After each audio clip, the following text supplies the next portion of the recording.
दुनिया दीवानी, क्या बताऊं उनकी मैं कहानी, मेरे साईं की है दुनिया दीवानी।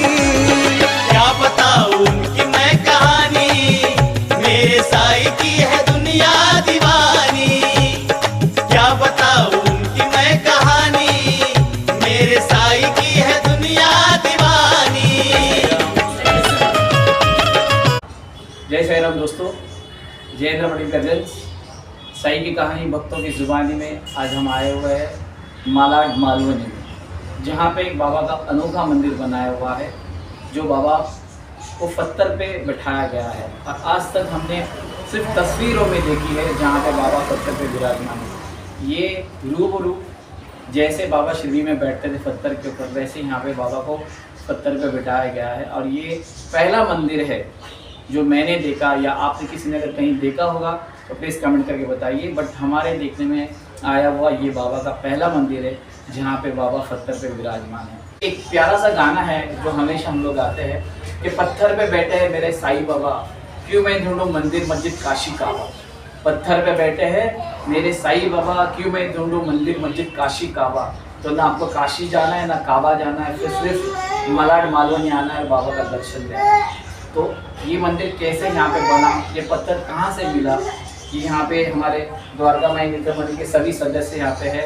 हमारे दोस्त दिलीप भाई कोतक, पप्पू भाई प्यार से कहते हैं, यहाँ पे सभी साईं भक्त आज विराजमान आए हुए हैं। तो सभी साईं भक्तों का हम स्वागत करते हैं और हम आगे की कहानी, साईं की कहानी भक्तों की जुबानी में हम पप्पू भाई से सुनना चाहेंगे, कैसे ये मंदिर निर्माण हुआ, कैसे इसके पीछे बाबा ने कैसे इनका साथ दिया। तो आगे की कहानी हम सुनेंगे पप्पू भाई की जुबानी। ओम साईं राम।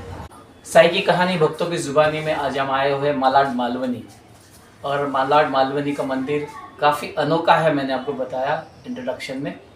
अब वो मंदिर अनोखा कैसे बना, क्या हुआ उस मंदिर के पीछे, और वो मंदिर जो बाबा की मूरत जो बैठी हुई है, वो मूरत बैठी है पत्थर के ऊपर, और पत्थर पे बाबा कैसे विराजमान हुए, ये सारा जो आज बाबा का मंदिर यहाँ पे है, ये मंदिर कैसे निर्माण हुआ, इसके पीछे की कहानी हम आज जानने बैठे हुए हैं। और इस मंदिर के सही सेवक है द्वारका माई मित्र मंडल के पप्पू भाई, हमारे दोस्त। तो पप्पू भाई, जय साईं राम। जय साईं राम। सबसे पहले तो हम जानना चाहेंगे कि ये जो बाबा पत्थर पे बैठे हुए, ये आपके मन में विचार क्यों आया कि बाबा यहाँ पे मैं जब मंदिर बनाऊंगा तो बाबा पत्थर पे बैठना चाहिए। देखिए अभी हम काफ़ी मंदिरें देखे जहाँ पे दरबार बनता है, या कैबिनेट होता है, या ड्रॉ बनते हैं ना, तो जैसे हमने मंदिर देखे हुए।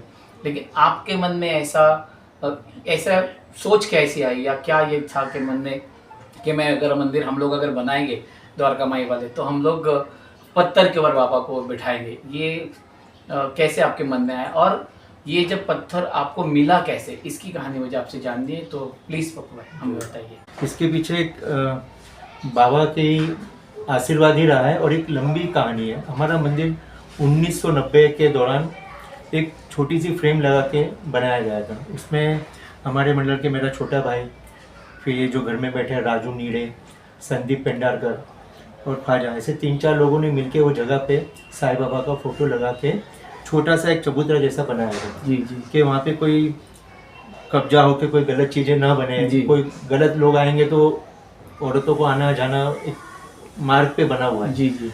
वहाँ से हमारे मंदिर की शुरुआत हुई। फिर धीरे धीरे उधर हमने लकड़े का पूरा बाबा का, द्वारका माई का हमने एक सेटअप बनाया। फिर बाबा का एक फ़ोटो लगाया। यहाँ पे नरसी करके एक पेंटर था, उसने वो बाबा के फ़ोटो लगाया। तो उसके लिए प्लाईवुड तक के हमारे पास पैसे नहीं थे। तो प्रशांत सुतार के पिताजी, जो भी अब संसार में नहीं रहे, जी, वो भी साईं भक्त थे जी। प्रशांत ने सुबह आके उनका फर्नीचर जो घर में बनता था उसका प्लाईवुड ला के लगा के, और पिताजी ने आके देखा कि ये तो प्लाईवुड साईं बाबा के फोटो के लिए लग गया जी। तो उनके पिताजी भी कुछ नहीं बोले। मतलब हमारे पास उस दौरान पे प्लाईवुड खरीदने के भी पैसे नहीं हुआ करते थे। तो पेंटर को भी पैसे देने के लिए साईं बाबा का हमारे पैसे नहीं था जी। तो उसने साईं बाबा का सिर्फ चेहरा बना के चले गया था कि ये लोग पैसा देंगे कि नहीं देंगे।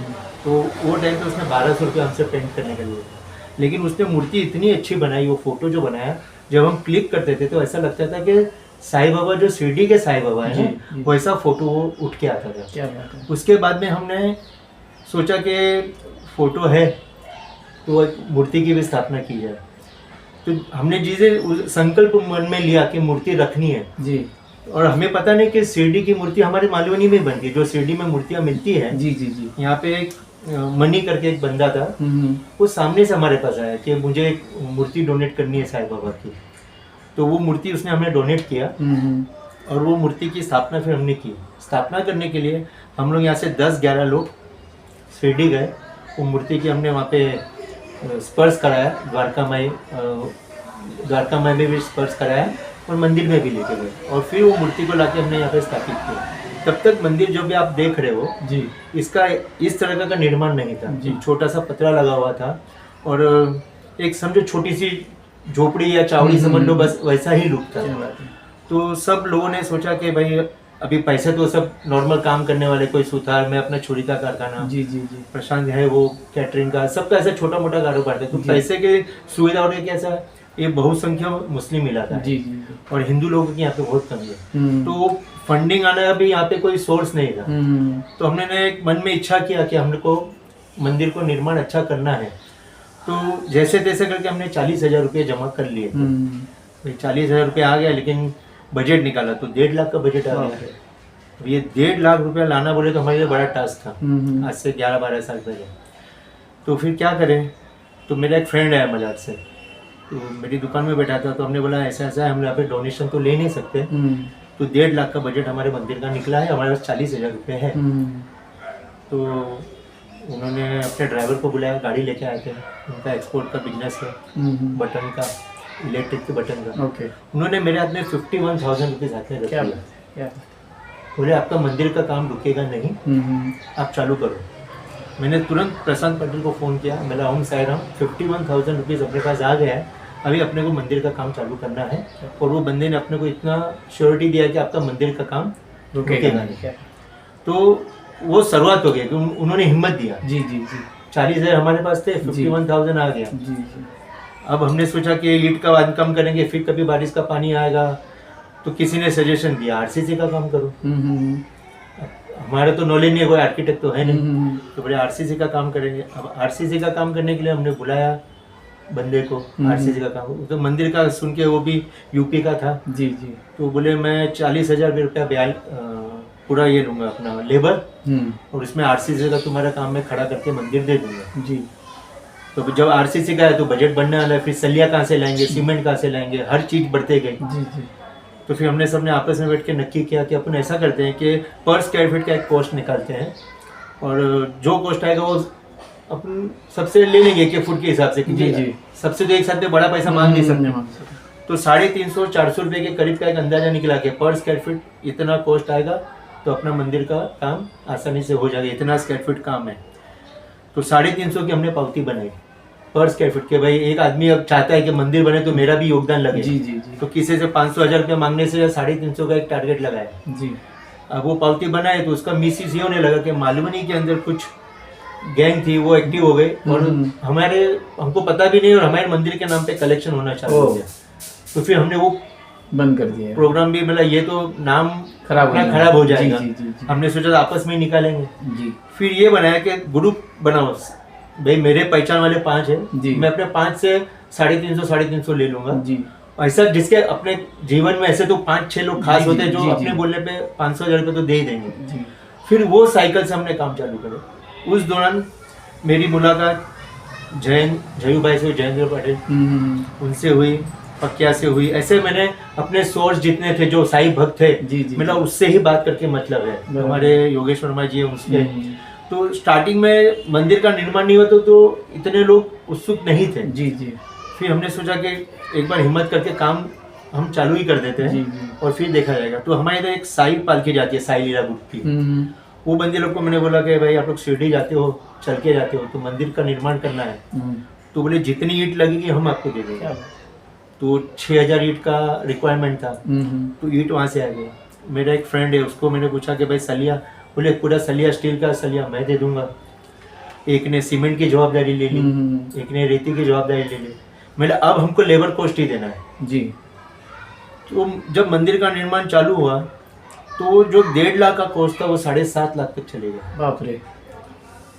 हम मटेरियल जी, का अगर जी, जी। कॉस्ट हाँ, पकड़ लेंगे जॉइन पूरा करते तो। जाएंगे जी, जी, तो जी। ये सब हो जाएगा। जी तो ठीक है, काम बढ़ते गया होते गया काम। अब उस दौरान जब काम चालू था तो मैं, प्रशांत पाटिल, प्रशांत सुतार, हम यहाँ 3 जन थे जी, जी। जो ये मंदिर के पीछे ना आओ ना ताओ देख रहे थे। वो ना अपना काम देख रहा था, मैं अपनी दुकान छोड़ दिया, मेरा जी। मोबाइल का छोटा सा दुकान था, उस पर मैं ध्यान नहीं दे रहा था। हम्म। प्रशांत सुतार भी अपना काम छोड़ के भाग के आते थे। जी तो हमने पूरी सोचा कि अभी ये हमारे जीवन की एक उपलब्धि समझ लो, एक बराबर। टारगेट बना लिया कि भाई मंदिर को, बाबा को स्थापित करना है। जी जी तो अब जब मंदिर को हमने, जूना मंदिर था जो 90 से चल रहा था, जी तो मूर्ति कहाँ रखेंगे, तो फिर मैंने मूर्ति 6 महीना बाबा मेरे घर पे रहे। जी जैसे पूजा अर्चना यहाँ पे मंदिर में होती थी, वैसे ही पूजा अर्चना में अपने 6 महीना हमने घर पे किए। अब कोई भी चीज़ आसानी से नहीं मिलती जी, जी। ये वो भी बाबा का मंदिर। तो मुझे जी। काफ़ी लोगों ने बोला था कि मंदिर बनाना आसान काम नहीं है, भगवान आपकी परीक्षा लेगा। बराबर। तो हर मोड़ पे परीक्षाएं बाबा ने ली हमको, हर तरीके से बाबा ने, बोलते ना, हमारी टेस्ट लिया। उस दौरान जब हम मंदिर में लगे थे, उसके पहले मेरी मम्मी एक्सपायर हुई थी, तो डेंगू से हुई थी। अच्छा। तो मेरा लड़का था वो टाइम पे, उसको बुखार आ गया। तो मैं घर पे जाता तो लड़का बोलता था, पापा देखो बुखार आया, देखो गले में क्या हो गया है। तो मैं अपनी एक धुनी सवार हुई थी कि भाई ठीक है, जा दवा ले ले, ये कर ले। लेकिन तीसरे चौथे दिन पता चला कि उसके पूरे बदन में फोड़ी आ गई। अच्छा। पता चला कि डेंगू हो गया है और उसके प्लेटलेट्स हो गए 20,000। ओ तो मेरे को तो एकदम ये हो गया कि बाबा घर में बैठे हैं मेरे, और मेरे लड़के को बुखार आ गया, ऊपर से डेंगू आ गया, और लड़का डर गया कि दादी एक्सपायर हो गई जी, है, जी, अब जी। मुझे भी कुछ हो जाएगा। तो लड़के को एडमिट किया हॉस्पिटल में एडमिट किया, वाइफ और सब उधर हॉस्पिटल में, और मैं घर पे बाबा से झगड़ा करने बैठ गया। बोला, बाबा मैं आपके काम में मंदिर में लगा हूँ, आपने मेरे ही लड़के को बीमार कर दिया, तो ये तो फिर कैसे है बाबा? मेरी तो श्रद्धा आपने पूरी हिला दी, इतनी भारी परीक्षा। मेरा बाबा कल दिवाली है, मेरा लड़का मुझे घर पे चाहिए, मुझे ये नहीं पता कि कैसे आएगा। मेरा लड़का हॉस्पिटल में होगा, मैं यहाँ पे मंदिर बना रहा हूँ, तो मुझे नहीं बाबा, मेरी इतनी परीक्षा मत लो। बराबर। और किरण भाई ऐसा चमत्कार हुआ कि रातों रात उसके प्लेटलेट्स एक ही दिन के अंदर शूट आउट करके 1.5 लाख पे आ क्या गए, बात। और डॉक्टर ने नेक्स्ट डे मेरे लड़के को डिस्चार्ज किया। ओह। दिवाली मेरे लड़के ने मेरे घर पे मनाई। ओम साई राम। क्या तो बात। ये बाबा के चमत्कार ही मैं तो समझता जी, हूँ कि जी, बाबा ने परीक्षा भी ली। जी मेरा एक लड़का, उसको भी अच्छा करके घर पे भेज दिया। जी और इस दौरान मंदिर का काम हमारा धीरे धीरे आगे बढ़ रहा था। जी तो मंदिर के काम के टाइम पे हमने ये सोचा कि हमारा पहला जो एक प्लेटफॉर्म जैसा था, जी जिस पे हम बाबा की मूर्ति रखते थे, अब यहाँ पे हम लोग 3-4 लोग हैं, तो कभी साफ सफाई हो गई नहीं हुई, तो जब भी हम ड्रॉ खोलते थे ना, तो नीचे चीजें मैश पड़ी रहती जी थी। जी जी तो फिर मन में ये हुआ कि हमारा आसन जो बाबा बैठे हैं, जी नीचे सब गंदगी रहे। गंदगी है, कभी जी। सफाई करो, कभी कॉकरोच, कभी क्या निकल, तो हमको बाबा को ऐसी जगह पे बिठाना है जहाँ पे एक सॉलिड, एक मन में आओ तो भाव आना जी चाहिए। जी जी तो नजर गई शिरडी के मंदिर पे, जी मतलब बाबा पत्थर में बैठते थे, तो वो एक अच्छी चीज पे ही, सॉलिड चीज पे बैठते थे, एक संदेश है मेरा। जी और जब भी जाते हैं, अभी हम शिरडी जाते हैं, तो चावड़ी में पत्थर के उधर ही, मैं तो पत्थर के उधर ऊपर नहीं, मैं नीचे पैर पड़ता हूँ बराबर। कि बाबा के पैर यहाँ हुआ करते जी होंगे। जी जी जी एक भाव होता है कि जी, बाबा जी। वहाँ पे बैठे चावड़ी में, वो धुनी जला है, वहाँ पे बैठे हैं बाबा, जी। देखो मेरे बदन में कांटे आ रहे हैं। जी, तो जी। यही मैं जाके जब द्वारका माई मस्जिद में बैठता हूँ, तो बाबा वहाँ पे बैठे हैं और वो धुनी जला रहे हैं, जी और बाबा सबको भक्तों का आशीर्वाद, यही सोच लेके, और फिर मैं पत्थर के उधर जाके पैर पड़ता हूँ बाबा के, और फिर मैं समाधि के मंदिर में जाता हूँ। पहला मैं द्वारका माई में जाता हूँ, चावड़ी में जाता हूँ, अब्दुल बाबा की दरगाह पे जाता हूँ, और फिर मैं बाबा के मंदिर में दर्शन करने जाता क्या हूँ। बात। तो ये मेरा नित्य क्रम है। और बाबा पत्थर पे बैठे, तो ये मतलब तो अपने को पत्थर ही लाना है। अब हमको लगा पत्थर कहीं भी ले जाएंगे, मिल जाएगा। लेके आ जाएंगे, कौन सी बड़ी बात है, पत्थर ही तो लाना है। मंदिर का निर्माण को हमको कम से कम 7 महीने गए, लेकिन जिस दिन मंदिर का वो एक लेवल पे काम आया कि पत्थर की जरूरत है, अब है। उसी दिन हमें पत्थर मिला। ओके। पत्थर लेने के लिए हम लोग मलाड ईस्ट में रहे जगह काम चल रहा था, जी। सेंट वो नीचे फुटिंग खोदते हैं, वहाँ पे जाके पत्थर ढूंढे। पत्थर एडजस्ट जो हम लोग लेते थे, वो छीने मारते थे, टूट जाता था। तो पत्थर भी तो सॉलिड होना चाहिए ना, कि लाके रखे टूट जाए कोई मतलब नहीं है। जी कई जगह पे हम लोग घूमे, फिर राजस्थान कॉल किया, तो बोले आपको इसका स्क्वायर पत्थर चाहिए, बना के देंगे हम, 60,000 रुपए का पत्थर आएगा, ग्रेनाइट का पत्थर। अब 60,000 बोले तो फिर बजट हिल जाएगा। तो मैंने क्या करे फिर लास्ट में, तो मैंने घर पे दुकान में वाइफ को बोला कि दुकान में बैठी थी, क्योंकि मैं दुकान पे ध्यान नहीं दे पा रहा जी कि आज हम लोग है ना शिरडी चले जाएंगे, मैं प्रशांत पाटिल गाड़ी लेके शिरडी जाएंगे, रास्ते में बहुत खदान के काम चलते हैं, जी। कहीं ना कहीं से एक पत्थर उठा के लेके आएंगे। अब अपने मालवनी में मलार स्टोन करके पत्थर का काम चलता है। ओके। रुपेश भाई और रामली भाई उसके ओनर है। जी जी। उनसे मेरी कोई दोस्ती नहीं थी, बस बाबा का मंदिर का काम है तो मुझे पत्थर के लिए ऐसा 1-2 बार जाके हम वाया गए थे उनके पास। तो जिस दिन मैंने डिसाइड किया कि आज हमको नासिक जाके, नहीं तो मैं वापस नहीं आऊंगा घर पे, अगर पत्थर नहीं मिला तो मैं वापस नहीं आऊंगा, क्योंकि अभी पत्थर का काम है, मंदिर का निर्माण हुआ है और पत्थर रखना है, फिर ही लादी बैठेगी। तो उतनी देर में रुपेश भाई का फोन आया, बोले दिलीप भाई पत्थर मिला है, अब उनके येलो स्टोन रहते हैं। ओके। अब कई हजारों स्टोन उनके जल रहे, बोले ब्लैक स्टोन निकला है, बोले क्या बात है। इतने पत्थर में। तो हम लोग गए उधर, यहाँ पे मारवे में ही आ गए। जी। तो बोले देखो ये पत्थर है, बोले इस पे आपकी मूर्ति बैठ सकती है, देख लो। तो बाकायदा हमको ये जो आप स्टोन देख रहे हो वही साइज का, ऊपर पूरा येलो कलर का लगा था। बोले इसको छीलेंगे तो इसके अंदर से ब्लैक निकलेगा। क्या बात है। तो पत्थर तो समझ में आ गया। रुपेश भाई पत्थर तो काम का है, क्या लोगे आप? बोले बाबा का जो बैठेंगे वो पत्थर का हम क्या पैसा लेंगे आपसे? क्या बात है। बोले दिलीप भाई पैसा तो हमको कुछ नहीं चाहिए, पत्थर हमारी मतलब वो पूरा खदान है, पीले पत्थर पत्थर निकलते, वो ब्लैक स्टोन ही एक आया है बस इतने में। हाँ क्या बात है। तो बोला कि हमने स्टोन देखा जी। तो ठीक है, मतलब ये तो हमारे जो कॉन्सेप्ट है माइंड में, हमारी मूर्ति के हिसाब से, बेस के हिसाब से वो बेस्ट है जी। मेरा ऊपर का जो गोलपन है, बोले वो तराश के उसका कारीगर आएगा, आपको तराश के दे देगा। जी जी। अब पत्थर तो मिल गया, अब इसको लेके जाने का बोले 2-2.5 रुपए जेसीबी वाला आपसे लेगा। अब हम लोग बात ही कर रहे हैं, उतनी देर में रुपेश भाई जोर से रोड की तरफ भागे। ओके। तो इसलिए भागे कि कोई जेसीबी वाला से जा रहा था। ओहो। तो रुपेश भाई ने जेसीबी वाले को बुलाया, बोले इधर आओ, बोले ये पत्थर यहाँ से आपको मालवनी 8 नंबर लेके जाना है, मंदिर में साईबाबा मंदिर पे इसको लेके जाना है। तो बोले मेरे सेठ से बात करनी पड़ेगी, सेठ हाँ बोलेगा तो मैं लेके जाऊंगा। तो सेठ को फोन लगाया गया कि भाई ऐसा ऐसा एक पत्थर है और साईबाबा का मंदिर बन रहा है, उसमें पत्थर लेके जाना है जी, और वहाँ पे छोड़ना है, खाली इतना ही काम है, यहाँ से लेके जाके ऑन द वे है जी, तो क्या चार्ज लोगे? तो सेठ ने सामने से क्या बोला होगा पता है?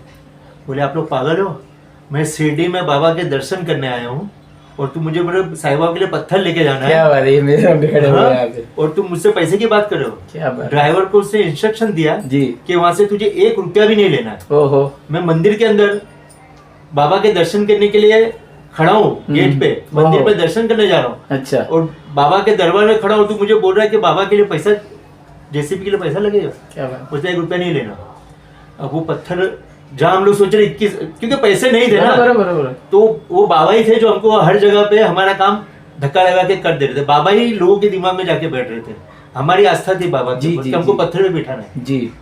बाबा ने ऐसे टाइम जब पत्थर की जरूरत पड़ी तो पत्थर बराबर आ गया, उसी दिन पे हमको जब चाहिए था वो भी फ्री में पत्थर, जिसका हमको 50 रुपए चार्ज किया गया था, जेसीबी वाला कम से कम 2-2.5 रुपए लेता, वो भी बच गया। पत्थर आया, हमने जेसी वाले को जैन केन करके उसको 500 रुपए खुशी से दिया कि नहीं भाई तू कम तेरे सेट को नहीं बोले, क्योंकि हमारा भी था कि भाई तू इतना, तू तो मैंने दिया। वो पत्थर मैं आपको फोटो शेयर करूंगा, वो जेसीबी के साथ में पत्थर हमने मंदिर के अंदर रखा है। तब तो लोग बोलने लगे क्या पत्थर लाके रखा है, क्यों रखा है, किसी को वो पत्थर का आकार ही नहीं था। जी जी जी। फिर रुपेश भाई ने अपने बंदे को भेजा एक को, बोले वो अपना जो भी नॉर्मल चार्ज लेगा आप पत्थर रखवा लो, सेट कर लो और उसको छील के देगा। तो हमने बाबा की मूर्ति का नीचे का साइज लेके दिया, उसने वो हिसाब से पत्थर को वहाँ पे रख के उसको पूरा छीन के वहाँ पे रखा। और एक हमारी जो इच्छा थी कि बाबा पत्थर पे बैठे, वो बाबा ने ही पूरी की। बाबा को हमारी इच्छा पसंद आई कि नहीं ये इन्होंने साईं भक्त ने कोई, मेरे भक्त ने कोई अच्छी मांग रखी थी, हमको सोना चांदी का ऐसा कुछ इच्छा नहीं थी कि बस बाबा जैसे शिरडी में ना बाबा यहाँ पे हो जाते। इसलिए हमने पत्थर का पूरा मंदिर का ब्लैक पत्थर का हमने सोचा कि बाबा एक जैसे आसमान रात को चांद कैसा दिखता है, व्हाइट चांद ब्लैक में, जी जी जी, वैसा पूरा मंदिर काला होगा पत्थर का, और बाबा बीच में व्हाइट। तो हमारा ध्यान सिर्फ बाबा की मूर्ति पे जाना चाहिए। हम जब मंदिर में जाएंगे ना तो हमको चांदी सोना उस पे ध्यान नहीं जाना चाहिए कि यहाँ सोने का लगा, ये चांदी का लगा, नहीं, सिर्फ बाबा ही हमारे लिए सोना चांदी। तो हमने वो ब्लैक पत्थर का कॉन्सेप्ट रखा कि बाबा बैठे सॉलिड चीज पे, तो हमारे मनोबल भी सॉलिड होना चाहिए। जो भी आएगा पत्थर को हाथ लगेगा तो लगेगा अरे ये मजबूत चीज क्या है। तो बात। बाबा एक अच्छी चीज पे बैठे हम्म। तो वैसे हमारे भी अंदर भाव आएंगे। और फिर वो एक व्हाइट मूर्ति और पूरा मंदिर ब्लैक, तो आप मंदिर में आप जैसे देखोगे तो आपको बाबा की मूर्ति पे ही ध्यान जाएगा। जी जी जी जी जी। तो बस ऐसे ही बाबा का आशीर्वाद रहा और बाबा स्थापित हो गए। जी। ओम साई राम। ओम साई राम। तो कहते हैं ना दोस्तों कि इरादे लाख बनते और बन कर टूट जाते हैं। इरादे लाख बनते और बन कर टूट जाते हैं। मंदिर वही बनाते जो बाबा को चाहते हैं। और बाबा की चाहत इतनी थी कि देखो पत्थर भी बाबा ने ही भेजा, पत्थर लेके भी बाबा आए, बस बनाने के लिए कारण द्वारका माई मित्र मंडल था। मतलब मैं कहता हूँ ना हमेशा कि बाबा है, और इस अनुभव से हमें विश्वास दिलाता है कि देखो आज भी बाबा है। ये थी कहानी कि कैसे पत्थर यहाँ पे पहुँचा और कैसे आज द्वारका माई मित्र मंडल ये बाबा का मंदिर अनोखा क्यों है। ओम साई राम। ओम साई राम। पप्पू भाई अभी आप ये बताइए कि आप बाबा से कैसे जुड़े, और ऐसा कोई चमत्कार, ऐसा कोई घटना जो आपके साथ घटी कि कोई चीज़, जैसे देखो कहते हैं ना कि हम तो हमेशा बाबा से मांगते हैं और बाबा खाली अपने प्यारे भक्त से कोई चीज़ मांगते हैं और हम कोशिश करते हैं बाबा तक पहुंचाने की, लेकिन जब पहुंचना होता है तभी वो चीज़ पहुंचती है। तो ऐसी कोई चीज़ आपके साथ अगर कुछ जीवन में आपके हुआ होगा तो प्लीज़ हमें बताइए, ताकि भक्तों तक हम आपका ये पर्सनल अनुभव पहुंचा सकें।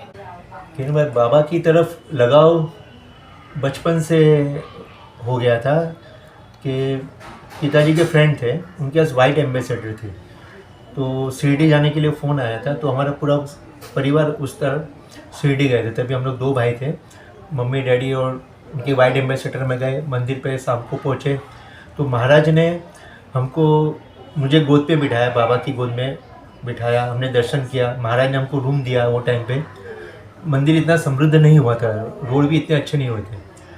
फिर समय बीतता गया, कॉलेज स्कूल ये सब हो गया, शादी हो गई जल्दी 21 साल की एज में, और 1-2 साल हुए थे शादी के। तो एक दिन सुबह मैंने वाइफ को बोला कि मुझे शिरडी जाना है। तो बोले अचानक, बोले बाबा सपने में आए। बाबा ने बोला मैं सपने में मैंने ये देखा कि मैं वाइट एम्बेसडर में जा रहा हूँ और बाबा रास्ता क्रॉस कर रहे हैं। तो बाबा को देख के हमने गाड़ी रुका ली और बाबा के मैंने पैर पड़े। तो बाबा बोले कहाँ जा रहा है? बोले बाबा शिरडी जा रहा हूँ। तो बोली ठीक है, शिरडी आ रहा है तो तू मेरे लिए गजरा लेते आना। क्या बात है। तो और सपना सुबह उठा, मैंने वाइफ को बोला अपने को यहाँ से जाना है शिरडी। जी। तो अपने पास वो टाइम पे 4 व्हीलर टूर ये सब नहीं था। तो नीता की बस बुक टिकट की, मेरी 2 फ्रेंड साथ में, कॉलेज की फ्रेंड और मेरी वाइफ, हम लोग शिरडी गए। सुबह सुबह 4 बजे उठ के काकड़ आरती अटेंड करना था। तो मैं और मेरी मुँह बोली बहन है, हम लोग सुबह 4 बजे उठ गए और हम लोग मंदिर की लाइन में चले गए। अब मुझे सपना में बाबा ने आदेश दिया था कि भाई गजरा लेते आना। अब गजरा तो मैं भूल गया, 4 बजे काकड़ थी, सुबह कोई दुकानें तो खुलती नहीं इतनी 4 बजे। तो गुलाब लिए थे चढ़ाने के लिए। तो जो गुलाब लपेट के दिया था वो धागा को तोड़ के, गुलाब की पंखुड़ी तोड़ के मैंने अपने हाथ से गजरा बनाया मंदिर के अंदर दर्शन में चलते चलते, और बाबा के चरणों में गजरा रखा और माफ़ी भी मांगा, भाई बाबा मुझसे गलती हो गई, मैं गजरा ने अपने हाथ से बनाया। तो जब मंदिर से हम बाहर निकलते तो वहाँ पे वरंडा है एक लकड़े का, आप ध्यान देना सर। जी जी जी। इतनी जोर से ठोकर लगी और मैं गिरते गिरते बच गया। तो मन में एक दुख हो गया कि बाबा ने गजरा मांगा और मैं यहाँ तक शिरडी तक आके गजरा नहीं ले पाया। होटल पे रिटर्न गया, मैंने वाइफ को बोला अभी आप लोग दर्शन करने, दूसरी 2 फ्रेंड वो सब जाने वाले थे, तो बोला आप लोग गजरा लेके चढ़ा लेना। तो 12 साढ़े 12 के करीब वाइफ होटल में आई, बोले यहाँ तो गजरा मिलता ही नहीं है शिरडी में। तो मेरा शिरडी में गजरा नहीं मिलता है? मतलब इतनी बड़ी मार्केट है, सब फूल हार की दुकान है। तो वाइफ ने उधर पूछा कि भाई इतनी सारी दुकानें, गजरा क्यों नहीं है? बोले यहाँ पे हम सब रेडीमेड हार लाते, कोई बनाता नहीं है, तो गजरा बनाना पड़ता है। तो हमने यहाँ पे तो रेडीमेड दुकान है, हम लाते हैं और बेच देते हैं। तो गजरा तो आपको कोई एक लेडी है, कोई बंदा है जो चावड़ी के उधर आता है और वही गजरा बेच के जाता है, आपको वहीं गजरा मिलेगा। ओके। तब मुझे पता चला कि बाबा की जो गजरे की मांग थी वो गलत मांग नहीं थी। बाबा को गजरा नहीं मिलता है वहाँ। Okay okay. शिरडी में मेरा ऐसा था कि 200-300 दुकानें हैं जी जी, तो कहीं ना कहीं से गजरा खरीद के लगा लेंगे। तो वो टाइम तो गजरा नहीं चढ़ा सका, मैं रिटर्न आया। तो हमारा जो साईं मंदिर बना है तभी वो प्लाईवुड के ऊपर हमारा साईं बाबा का फोटो हुआ करता था। 8 दिन के अंदर ऐसा पूरा सब चीज़ें जुड़ गई कि बाबा की मूर्ति हमको एक मनी करके बंदा है, उसने हमको गिफ्ट दिया। तो मूर्ति जब हम यहाँ से लेके गए तो मैंने बॉम्बे से ही गजरा खरीदा। क्या बात है। वो गजरा हम लोग लेके गए। जब हम लोग मूर्ति मंदिर के अंदर लेके जा रहे थे तो मूर्ति वाला आगे, कभी मैं पीछे गर्दी के हिसाब से मैं आगे जाके वो गजरा दिया। वो गजरे का मान अलग ही है, आप कभी ट्राई करना। शिरडी जब मंदिर में जाओगे तो गजरे साथ में लेके जाना। वो महाराज गजरे लेके बाबा की समाधि पे रखेगा जी। और गजरे बाबा के पैर पे लपेट देता है। आप ध्यान देना, क्योंकि मैं जब भी शिरडी जाता हूँ तो मैं गजरा लेके जाता हूँ और जैसे ही गजरा आता है वहाँ के महाराज अलर्ट हो जाते हैं और गजरा बाकायदा हाथ में लेके पूरा बाबा के हाथ पे, पैर पे और समाधि पे रखते हैं। तो वो गजरा मेरा बाबा की समाधि पे रखा और मैंने पैर पड़ के मैं आगे गया। और जो मेरी मूर्ति लेके आ रहा था, जो हम लोग मूर्ति मंदिर के लिए लेके गए थे, दूसरे महाराज ने वही गजरा उठा के साईं बाबा की मूर्ति पे लगा के हमको रिटर्न दिया। क्या बात है। मेरे मन को शांति हो गई कि बाबा ने मेरा गजरा एक्सेप्ट कर लिया। जो लास्ट टाइम मुझे ठोकर मार के गिरा दिया था बाबा ने मेरी गलती पे, वो बाबा ने मुझे एक्सेप्ट कर लिया। फिर मूर्ति की जो स्थापना हुई तो गजरा हमने स्थापना में मूर्ति के नीचे हमने रखा, उस पर बाबा की मूर्ति की स्थापना की। तो बाबा सपने में आके जो मांग करके गए, शिरडी में गजरा ही नहीं मिलता। आप नोट कर लेना, जाओगे तो चावड़ी की तरह एक बंदा कभी कभार आ जाता है, तो फिर मैं यहीं से गजरा लेके जाता हूँ और गजरे का मान अलग है। आप कभी जाओगे शिरडी तो आप ट्राई करना। तो ये लाइव बाबा ने मुझे सपने में आके एक चमत्कार ही बोल सकते हैं, इसके अलावा कुछ नहीं बोलते। तो किरण भाई, आप जब भी नेक्स्ट टाइम जाओगे तो एक गजरा साथ में, बड़ा गजरा लेके जाना और आप देखना कि कितना सम्मान वो बाबा की। अब उसके पीछे क्या कहानी है वो महाराज जानते होंगे बेटर, या पूछना पड़ेगा कि वो गजरे को देख के उन लोग अलग ही रिस्पॉन्स देते हैं। तो ये एक मेरा अनुभव है जो मैंने आपके साथ में शेयर किया। ये सभी साईं भक्तों को पता चलना चाहिए कि सबके अपने अनुभव रहते हैं, लेकिन वो समझना, भगवान तो आपको बोल नहीं सकते, लेकिन वो आपको समझाते हैं ऐसे। वो आपको समझने की जरूरत है, उसके लिए भाव चाहिए, भक्ति चाहिए। कोई गजरा कोई कीमती चीज है, सोने चांदी का हार नहीं है। लेकिन मुझे लगा कि बाबा मेरे सपने में आके जो मांग की थी वो परफेक्ट मांग की थी। जो बाबा को चाहिए बाबा भक्तों से मांग लेते हैं। हमेशा हमने देखा है कि भक्त बाबा से मांगते हैं, लेकिन बाबा भी भक्तों से मांगते हैं और भक्तों की इच्छा पूरी करते हैं। ओम साईं राम। साईं की कहानी भक्तों की जुबानी में अभी हम ये जानना चाहेंगे, पप्पू भाई के मंदिर बन गया, बराबर है। मंदिर बनने के बाद जो आपकी मन की इच्छा थी सारी पूरी हो गई। अब ये मंदिर आज कितने साल हो गए मंदिर को? 11 साल हो गए, बराबर है। 11 साल से आप लोग बाबा की सेवा करते हैं। अभी आपका मेन उत्सव होता है रामनवमी में और आपका बाबा का वर्धापन दिन होता है 31 जनवरी को। तो अभी इतने सालों में, ये 11 सालों में कौन से उत्सव आपके होते हैं? और जो कल का जो प्रोग्राम है जो 31 तारीख का, उसका वो कैसी शुरुआत हुई और आपने कैसे वो सारी चीज़ें अपनी शुरू की, ये हम आपसे जानना चाहेंगे। किरण भाई, मंदिर अपना करीब 40 साल हो गए जी, और मंदिर का पूरा नव निर्माण करके 11 साल हो गए जी।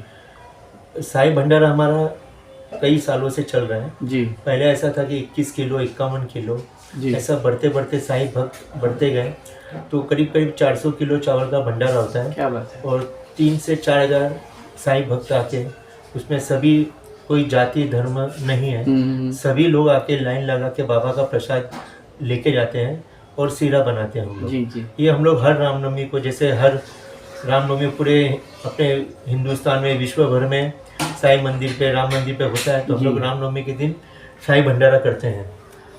जैसे आपकी मेरी मुलाकात जयेंद्र पाटिल जी की वजह से, जी जी। जैसे हमारा मंदिर का नव निर्माण हुआ, जयेंद्र जी ने भी हमको सहायता की थी जी।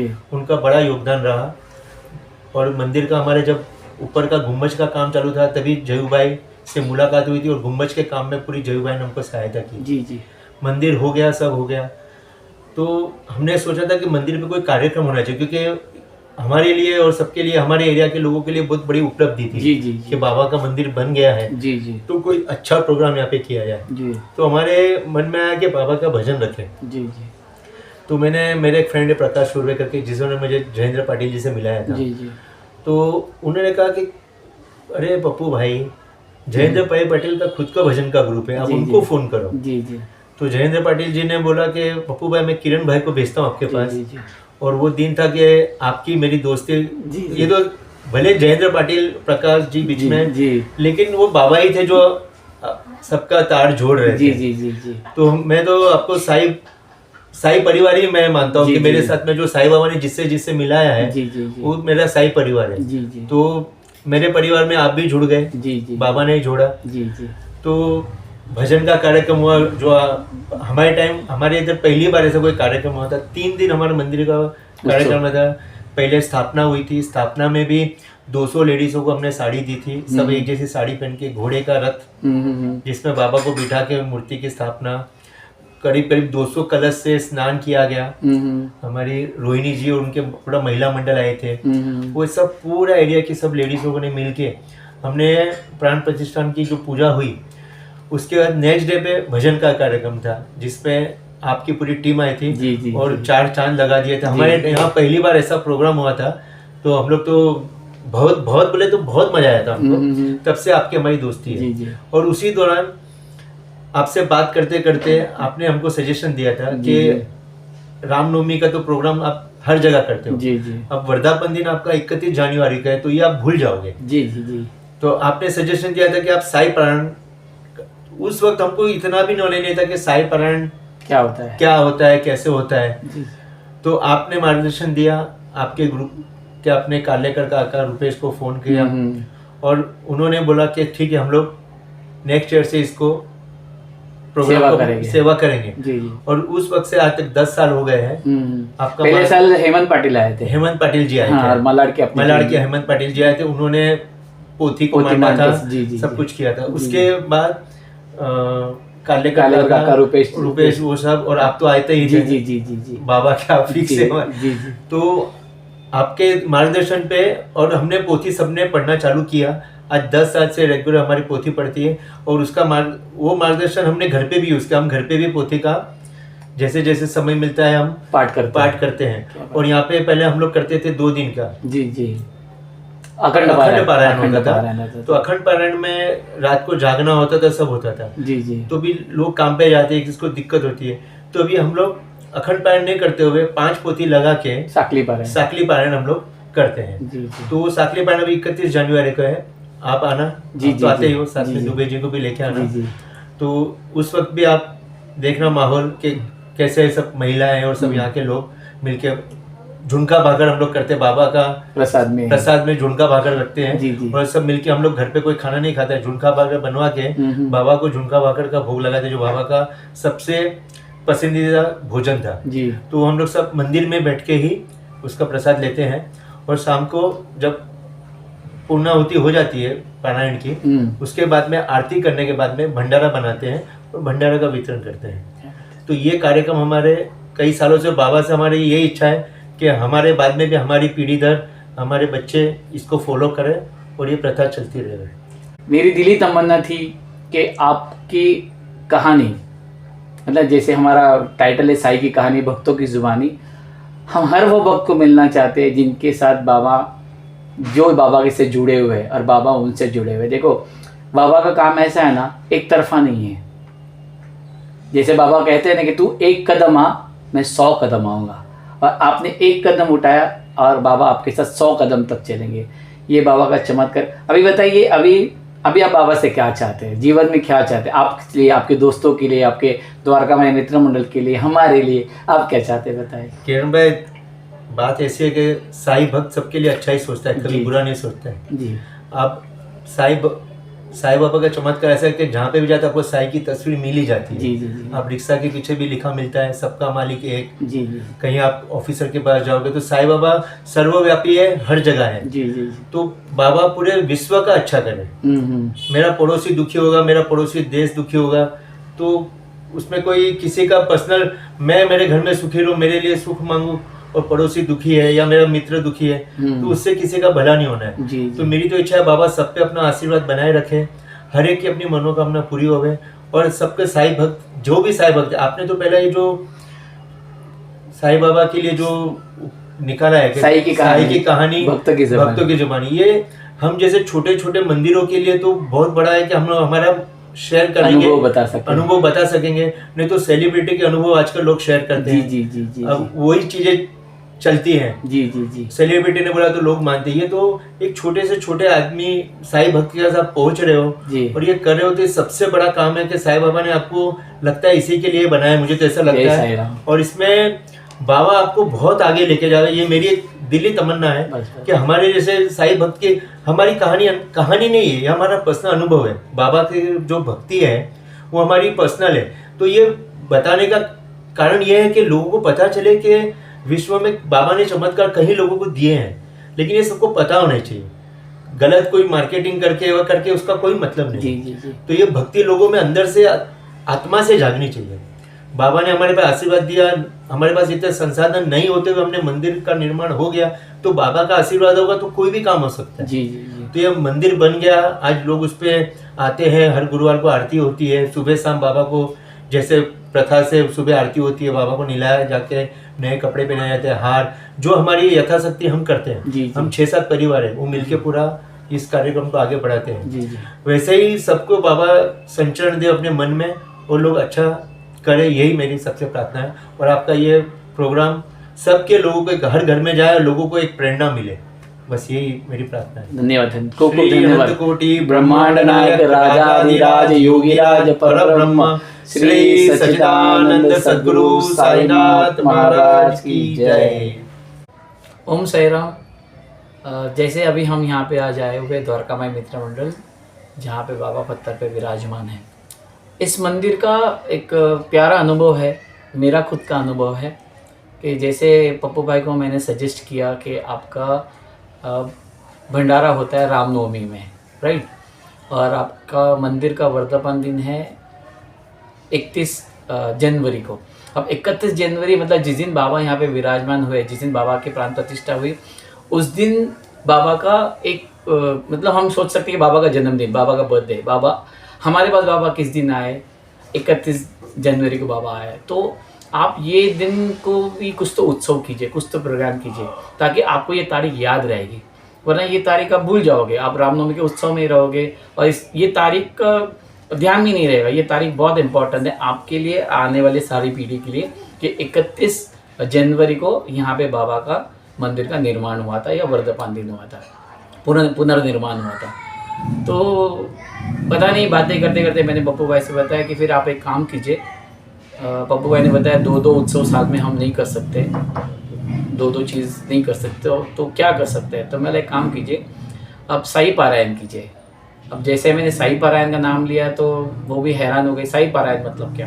मैंने साई पारायण मतलब साई सत्य चरित्र होता है, जिसमें बाबा के 53 अध्याय होते हैं। 53 अध्याय में बाबा की सारी लीलाएँ, बाबा की कहानियाँ, बाबा के साथ जो लोग रहे थे, वो सारी चीज़ें, मतलब अगर आपको बाबा को जानना है तो साई चरित्र जानना बहुत ज़रूरी है। मतलब वो आपको पता चलेगा कि बाबा की किताब, मतलब स्टडी बोल सकते हैं कि बाबा का कैसे बाबा थे, क्या था बाबा का रहन सहन कैसा था, उनके भक्त कौन थे। ये एक छोटी सी चीज़ उसमें एक 53 अध्याय में है। वो 53 अध्याय आपको अखंड पारायण करना है, मतलब 24 घंटे का पारायण होता है। पहले दिन शुरू होता है, वो दूसरे दिन खत्म होता है। और एक किसी ने नहीं पढ़ना है, जितने भी साई भक्त आपके आएंगे, दोस्त यार आएंगे, हमारे लोग आएंगे, अपने मंडल के लोग, और वो लोग वो कथा पढ़ेंगे। तो एक वो पवित्र चीज़ है। और ऑब्वियसली जो बाबा को चीज़ पसंद थी वही चीज़ आप उनके वर्धमान दिन के करेंगे तो बाबा भी खुश हो जाएंगे और आपका दिन वो उत्सव बन जाएगा आपका 31 जनवरी का। तो पापा भी बोले ठीक है, देखो आप कैसी तैयारी कीजिए, हमको तो इसमें कुछ पता नहीं है। फिर मैंने जय भाई को फ़ोन किया, जय भाई को बताया, जय भाई ऐसा है करके, कोई बात नहीं। और मतलब पोती भी यहाँ पे नहीं थी, कोई भी चीज़ यहाँ पे थी नहीं, मतलब ऑब्वियसली उनको नहीं पता है तो नहीं थी। तो सारी चीज़ों का अरेंजमेंट जय भाई ने किए। हमारे पुराने साई भक्त हेमंत पाटिल को साथ में लिए, भाऊजी करके हमारे जय भाई के खास मित्र है जो हमारे साथ में रहते हैं, वो थे। मतलब जितनी हमारे मलाड की टीम है, सारी मलाड की टीम आई और उन्होंने वो पोथी वहाँ पे बाबा की सजाई, वहाँ पे छोटी सी बाबा की दोपहर की आरती ली हमने। दोपहर की आरती के बाद में वो पारायण का प्रोग्राम शुरू हुआ। अब कैसा होता है ना दोस्तों कि बाबा का प्रोग्राम हो तो जितना हमसे बन पड़ता है, जो चीज़ बाबा को पसंद है वो चीज़ हम करने की कोशिश करते हैं। तो मैंने कहा कि चलो अभी पारायण को हो गया आपका, बराबर है, अभी इसके बाद भजन भी करेंगे हम लोग। तो पप्पू भाई बोले किरण भाई भजन का तो अभी वापस बजट नहीं है हमारे पास सब चीज़ करने का। तो मैंने बोला आप फिक्र मत करो, भजन मैं कर लूँगा। और उस वक्त मेरे पास एक छोटा सा स्पीकर था जो जय भाई ने मुझे लेके दिए थे प्रोग्राम्स, घर के प्रोग्राम्स के लिए। तो वो स्पीकर मैंने लेके आया और हमारी टीम थी, ऑब्वियसली अरविंद राणे थे, हमारे आनंद दादा पांचाल की बेटी दर्शना पांचाल थी, हमारे ढोलकी वाली प्रेषिता मोरे थी, और ऐसे मेरे जो भी मेरे टीम में उस टाइम थे वो सारे टीम के लोगों को मैंने बताया कि बाबा की सेवा करना है और मंदिर सबको आना है। और मंदिर से वो वाकिफ़ थे क्योंकि ओपनिंग में हम लोग ने यहाँ पे शो किया था। तो पिछले साल पहले साल में मतलब जब मंदिर का बना था तो उनको पता था भाई पप्पू भाई का मंदिर पे हमको सेवा करनी है। तो सब लोग और मेरी टीम ऐसी है कि भाई जहाँ बाबा का काम होगा, सेवा ये वर्ड यूज़ किया तो कोई भी 1 रुपया मुझसे नहीं मांगता है। तो वैसे करके हम लोग मंदिर पे आए और पारायण बहुत अच्छे से हो रहा था पूरे रात भर। मैं भी रात को यहाँ पे आ रहा था जा रहा था, तो रात भर लोग यहाँ पे मंदिर पे थे। रात को 2 बजे 3 बजे भी लेडीज़ बैठे थे, जेंट्स बैठे थे, मतलब साईं भक्तों का अच्छा खासा वहाँ पे अच्छे खासे साईं भक्त सारे बैठे थे वहाँ पे। फिर दूसरे दिन जैसे शाम तक के पारायण ख़त्म हो गया, 24 घंटे पारायण। तो पारायण थोड़ा लेट ख़त्म हुआ क्योंकि पहली बार था तो। और फिर आरती हुई। आरती के बाद मैंने भजन करना था मंदिर के अंदर बैठ के, तो मेरे हाथ में मंदिर मिला 11 बजे। सारी आरती होने के 11 बजे मेरे हाथ में। अभी जैसे मंदिर मेरे हाथ में मिला मैंने फटाफट सब सिस्टम लगाया और हमने प्रोग्राम शुरू किए। अब प्रोग्राम सिर्फ आधा घंटा करना था क्योंकि मेरे सारे भी कलाकार हैं, सब विक्रोली ठाना दूर दूर से आए हुए कलाकार थे। तो मैंने पप्पू भाई को बताया, पप्पू भाई हम लोग आधा घंटे का प्रोग्राम करेंगे फिर हम लोग बंद करें। पप्पू भाई कोई बात नहीं, आप सेवा कीजिए। फिर हमने भजन शुरू किया। अब उस वक्त ऐसा था ना दोस्तों कि ये प्रोग्राम होने के बाद में उनको गाड़ी भाड़ा देना या नहीं देना, ये मेरे मन में दिमाग में चल रहा है कि भाई मेरे पास जितने पैसे थे उसमें हो सकता है नहीं हो सकता है ये चीज़, लेकिन कोई मांगेगा नहीं ये बात है, लेकिन मेरा देना फ़र्ज़ बनता है, ये सोच में मैं था। लेकिन पता नहीं, जब भी मैंने, ये तो बहुत काफ़ी अनुभव है, जब भी मैंने सेवा का शो किया ना वहाँ पे मुझे बाबा ने मेरी झोली खुशी हो, मतलब बोलते हैं ना खुशियों से यानी पैसे से भर दी। इन शॉर्ट हमेशा बाबा ने मुझे भर भर के दिया है। तो हमने शुरुआत किया और पहले 1-2 भजन हमने लिए, सब आके बैठे थे भक्तगण, और लेट हो गया था, 11 बज गए थे, लेकिन फिर भी मंदिर में भीड़ थी। जैसे हमने भजन शुरू 2-3 भजन लिए तो थोड़े स्लो भजन थे, लोग उतना दाद नहीं दे रहे थे। फिर मैंने थोड़े जो हमारे उड़ते भजन है जिसमें लोग मज़ा करें वैसे, तो फिर यहाँ पे जैसे बोलते ना जैसे चाहने वाले वैसे बाबा के बा ये सुनाना बा वो सुनाना, एक रहता है अपना अपना तरीका रहता है बाबा से प्यार जताने का। फिर मैंने उस टाइप के सारे भजन शुरू किए जिसमें आनंद आए। और आप मानोगे नहीं, मेरे पास आधा घंटा था, आधे घंटे के अंदर जो साईधान वो लोगों ने मुझे दिया ना, वो आधे घंटे के अंदर 2200 रुपया लोगों ने दिए। जैसे बाबा को 100 रुपये जैसे देते हम जब भजन के लिए बैठे, 2200 रुपये का कलेक्शन वहाँ पे हुआ। और 11:30 तक का हमने प्रोग्राम किया। 11:30 फिर और सुनाओ करके 11:45 तक बज गए। फिर मैंने उनसे हाथ जोड़ा कि भाई सभी भक्तों का यहाँ पे हम लोग स्वागत करते हैं, लेकिन हम काफ़ी दूर दूर रहते हैं तो हमें प्रोग्राम यहाँ समाप्त करना पड़ेगा, ऐसे बोल के ओम साई राम बोल के हमने प्रोग्राम पूरा किया। फिर वहाँ से निकले हम लोग, पप्पू भाई ने घर पे ले गए हमको, हमारे लिए स्पेशल पाव भाजी मंगाई थी सभी कलाकारों के लिए। तो हम लोग सब बैठ के पाव भाजी खाया। वो 2200 रुपये उठा के मैंने अरुण रानी को दिया कि भाई इनमें इनकी सबकी गाड़ी भाड़े कर देना। तो वो बोले ठीक है। और वो जैसे हम लोग पाव भाजी खाया घर पे उनके बैठे थे, निकलते वक्त पप्पू भाई ने मेरे हाथ में 5000 रुपये दिए। तो मैं ला रहे पप्पू भाई पैसे नहीं चाहिए मुझे। बोलते नहीं करण भाई ये मेरे पैसे नहीं, ये बाबा के पैसे हैं। सबके पैसे चुक गए, सबके जिसका लेना देना जो था सारा चीज़ हो गया है, और ये 5000 रुपये आपके लिए बचे हैं। ये 5000 मेरे लिए या मंदिर के लिए नहीं है। क्यों? इनके मंदिर में एक खासियत है, इनके मंदिर में कोई गल्ला नहीं है या कुछ नहीं है। अभी फ़िलहाल खाली वो बाबा का जो रख देते 10-20 रुपये, तो एक छोटा सा वहाँ ये रखा हुआ है।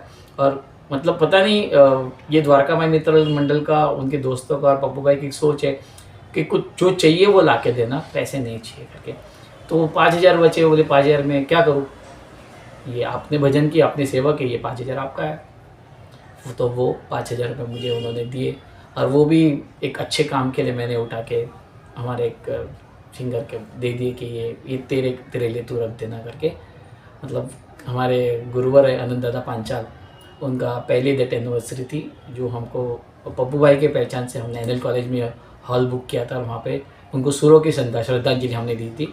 तो वो 5,000 रुपये हमने वहाँ पे यूज़ किया। वो भी प्रोग्राम सारा जेबी ने ऑर्गेनाइज़ किया था। तो मतलब कहते हैं ना दोस्तों कि हम अगर सच्चे दिल से कोई चीज़ करना चाहेंगे तो वो बाबा कोई ना कोई माध्यम से पूरी करते हैं। अभी देखो ना, पप्पू भाई ने जो हमको पैसे दिए या जो भक्तों ने हमको पैसे दिए वो हमने मांगे नहीं थे, वो हमने इच्छा नहीं की थी, लेकिन वो बाबा चाहते थे कि मेरा वक्त यहाँ से खाली हाथ नहीं जाना चाहिए। तो जब भी जो चीज़ हम बाबा से मांगते हैं ना, बाबा किसी न किसी माध्यम से वो पूरी करते हैं। तो ये मेरा अनुभव इस मंदिर में रहा है। इसलिए मैं आपको आज सीरीज़ ख़त्म होने से पहले मैं बताना चाहता था कि मेरा भी यह मंदिर से अनुभव जुड़ा हुआ है। तो प्लीज़ ये अभी हम लोग रिलीज़ करेंगे, ज़्यादा से ज़्यादा शेयर करना। और एक स्पेशल बात बताना चाहता हूँ, मैं जितने जो पहली सीरीज़ हमारी निकली साई सेवक पालकी की, जो हमने पहली सीरीज़ बनाई परोलकर साहब को देके अनुभव उनका लिया, तो काफ़ी दोस्तों ने मुझे फ़ोन किया, उन्होंने बताया अरे वो आप शॉर्ट्स बनाइए ना। तो एक मेरी गुजारिश है सभी दोस्तों से, और उनसे ये कहूँगा कि अगर बाबा की कहानी सुनने के लिए अगर आपके पास 1 घंटा नहीं है ना, तो कुछ मतलब नहीं। अगर आपको बाबा का अनुभव देखना है, बाबा की कहानी सुनना है, जब हम बाकी चीज़ों के लिए रात भर जग के देख सकते हैं, तो बाबा की कहानी जो अपने पे बीती हुए, एक होती है जग बीती, एक होती है आप बीती।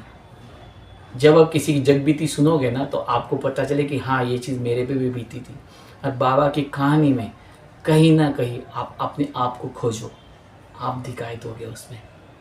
ये हकीकत है दोस्तों। दुख कष्ट निवारा, ये सारी चीज़ों का एक ही रास्ता है, बस मेरे बाबा है। तो थोड़ा सा समय निकालिए, थोड़ा वीडियो कैसा होता है, हम शॉर्ट इसके लिए नहीं कर सकते, जब वो बंदा अनुभव बताता है ना, वो दिल से बताता है और वो हकीकत बयां करता है। वो स्क्रिप्ट नहीं है कि यहाँ पे कट करो, यहाँ पे जोड़ो, यहाँ पे कट करो, नहीं, स्क्रिप्ट नहीं है, वो हकीकत है। और वो हकीकत आप जब सुनने लगोगे ना, तो आप निश्चिंत है कि आप बोर नहीं होगे और आपको और सुनने का मन करेगा। तो ये भक्तों से गुजारिश है कि हमारा वीडियो आप टाइम निकाल के देखिए, जब भी मन हो तब भी देखिए, और शेयर कीजिए, लाइक कीजिए, सब्सक्राइब कीजिए। जय साईं राम।